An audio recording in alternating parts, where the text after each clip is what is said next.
உன் கையில் என்ன வச்சிருக்க? அந்த படத்தினுடைய இதுவை சொல்லு. இதுதான் வந்து எனர்ஜி கன்சர்வேஷன். இது வந்து கரண்ட்டுக்கு வந்து சம்மந்தப்பட்டது. இதுமாரி ஃபேக்ட்ரிஸில் இதுமாரி இடத்துலலாம் வந்து நிறைய பொல்யூஷன் ஆகுது. பத்தாததுக்கு நம்ம வீட்டில் நிறைய கரண்ட் வேறு நம்ம நிறைய யூஸ் பண்ணுறோம். நம்ம வீட்டில் இருக்கிற கரண்ட்டை நம்ம வந்து சேமித்தாலே நம்மளுடைய எதிர்காலத்துக்கு நம்ம நிறைய கரண்ட் வந்து இருக்கும். இப்போ நிறைய கரண்ட் யூஸ் பண்ணால் நம்ம எதிர்காலத்துக்கு கரண்ட் இல்லாமல் கூட போகலாம். இதுதான் வந்து இந்த பிக்சரோடைய எக்ஸ்பிளனேஷன். சரி, எந்தெந்த முறையில் நீங்கள் கரண்ட் தயாரிக்கிறீங்க இயற்கையால்? Solar current. சோலாரா? சோலார்னா எப்படி? அது சூரியன்லேருந்து கரண்ட் தயாரிக்கிறதா? கரண்ட் எடுக்கிறது. Very good. அப்புறம் வேறு எப்படி கரண்ட் தயாரிக்கிறீங்க? அப்புறமா நம்ம வந்து நிறைய வாட்டர் மூலியமாகவும். வாட்டர் மூலியமாக எப்படிமா தயாரிக்கிறது? எனக்கு விவரமாக சொல்லேன். வாட்டர் மூலியமாக நம்ம அந்த வாட்டரில் இருக்கிற ஒரு டேம்லேருந்து வரக்கூடிய தண்ணி மூலமாக ஆர்மச்சூர் வச்சு மின்சாரம் தயாரிக்கிறீங்களா?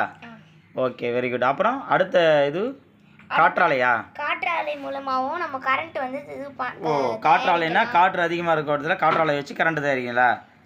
Very good. அதுக்கப்புறமாவும் நம்ம இந்த பால்கனோ மூலமாக அந்த அப்படின்னா நான் இதுவரையும் கேள்விப்பட்டது இல்லையே. பால்கனோ எரிமலையா? அந்த எரிமலையிலேருந்து வர அந்த மேக்மாவால் கூட நம்ம கரண்ட்டை வந்து. அப்படியா? ஓகே. அடுத்து அப்புறமா இந்த மாரி நிறைய ஃபேக்ட்ரிஸ்லேருந்து வர இது மூலியமாகவும் நம்ம வந்து கரண்ட்டை வந்து நிறைய தயாரிக்கலாம் அப்படின்னு சொல்கிற. ஓகே. அப்போ நீ வருங்காலத்தில் ஒரு சயின்டிஸ்ட் ஆவியா? கண்டிப்பாக ஆயிடுவியா? ஓ, அப்போது நம்ம தீபாவளிக்கு போகிற நம்ம சொந்த பந்தங்கள், நம்ம சகோதரர்கள், அவங்களுக்கெல்லாம் நீங்களாம் என்ன சொல்ல விரும்புகிறீங்க? நீ என் தம்பியும் சொல்லுங்கள். தீபாவளியை பற்றி பட்டாசு தூரத்தில் வச்சு வெடிக்கணும். ஓகே. அப்புறமா தீபாவளிக்கு அப்புறம் நீங்கள் பார்க்கும்போது நைட்டு ஃபுல்லாக நிறைய பனி இருக்கும். பனிலாம் எதனால் வருதுன்னா பனி நினைக்கக்கூடாது. அதெல்லாம் நம்ம அந்த பொல்யூஷன்ஸை நம்ம வந்து வெடிக்க நம்ம ரொம்ப தடுக்கணும். ஏன்னா அந்த வெடிலாம் வந்து தீபாவளினால ஒரு நாள் அப்படின்லாம் நம்ம நினச்சிக்கிட்டு வந்து வெடிக்கக்கூடாது. அது வந்து நிறைய அனிமல்ஸ், ஹியூமன் பீயிங்ஸ் கூட நிறைய வந்து சேதாரம் வந்து ஏற்படுத்தலாம். அப்புறமா லங்ஸுக்கு வந்து ரொம்ப இதுவாக இருக்கும். அப்புறமா லங்ஸ்லாம் சரியாதவங்களுக்குலாம் வந்து வீட்டிலலாம் வெடிக்கக்கூடாது. அதனால நிறைய பேர் வந்து வெடிக்கிறாங்க. இதெல்லாம் வந்து அவங்களுக்கு தெரியாது. சும்மா ஜாலின்னு டம் வெடிக்கிறாங்க.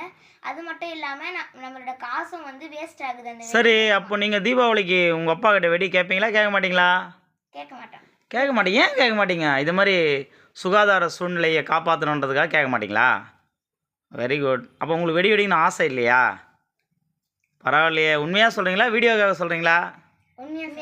உண்மையாக சொல்கிறீங்களா? பரவாயில்லையே. அப்போது மாசுலேருந்து உலகத்தை காப்பாற்ற நினைக்கிறீங்க. Very good.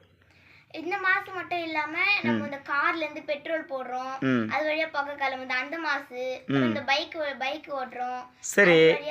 அப்போ நம்ம அதுக்கெல்லாம் என்னதான் பண்றது? அதுக்கெல்லாம் நம்ம வந்து சைக்கிள்ஸ் யூஸ் பண்ணலாம். சைக்கிள் ரொம்ப தூரம் யூஸ் பண்ண முடியுமா? டெல்லிலாம் போக முடியுமா? போக முடியாத. ஈவி வெஹிக்கிள்ஸ், எலக்ட்ரிக்கல் வெஹிக்கிள்ஸ் நம்ம யூஸ் பண்ணலாம். கவர்மெண்ட் அதான் பண்ணின்னு இருக்கு இல்லையா? அப்புறமா நம்ம வந்து எப்பயுமே வண்டியில போறது வந்து தடுக்கணும். ஏன்னா பக்கத்துல இருக்கிற சும்மா கடைக்கு கூட போறதுக்கு நம்ம வண்டியில போக கூடாது, நடந்தே போகணும். அப்போ நம்ம என்ன பண்ணோம்? அரசு கொடுக்குற பொது போக்குவரத்தை பயன்படுத்தலாம். பஸ்ஸை பயன்படுத்தலாம் இல்லையா? ஒரு ஆள் போகிறதுக்கு ஒரு கார் என்ன பண்ணலாம்? அவாய்ட் பண்ணலாம். ஆமாம், வெரி குட். இந்த வயசில் நல்ல ஒரு கருத்துக்களை சொன்னீங்க. தீபாவளிக்கு நம்ம சொந்த பந்தங்கள்லாம் வெளியூர் போயிருக்காங்க. அவங்க மீண்டும் சென்னைக்கு வேலை செய்கிற பகுதிக்கு திரும்பி வரும்போது அவங்க சேஃபாக வரணும்னு சொல்லிட்டு இறைவனிடம் ஒரு பிரார்த்தனையை பண்ணிங்க. ஓகே, பிரார்த்தனை சொல்லுங்கள். அவங்க நல்லபடியாக வரணும், அவங்க நல்லபடியாக போகணும், அங்கே போய் ஜாலியாக அவங்க கூட தீபாவளி என்ஜாய் பண்ணணும், பட்டாசு வெடிக்க கூடாது.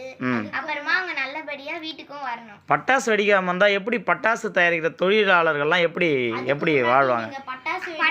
பட்டாசு செய்கிற தொழில் மட்டும்தான் இருக்குன்னு இல்லை, மற்ற எந்த தொழில் வேணா கூட இருக்கு. ஓ, அப்போ பட்டாசு தொழிலை விட்டுட்டு வேறு தொழிலுக்கு போக சொல்கிறீங்களா? அது ஆபத்தான தொழிலும் கூட, நம்ம சுகாதாரத்தை கேடு விளைக்கணும்னு சொல்கிறீங்க. அருமை. நீங்கள்லாம் எந்த ஸ்கூலில் படிக்கிறீங்க? உங்களுக்கு இவ்வளோ சொல்கிறீங்க. பிளஸிங் ஸ்கூலில் படிக்கிறீங்களா?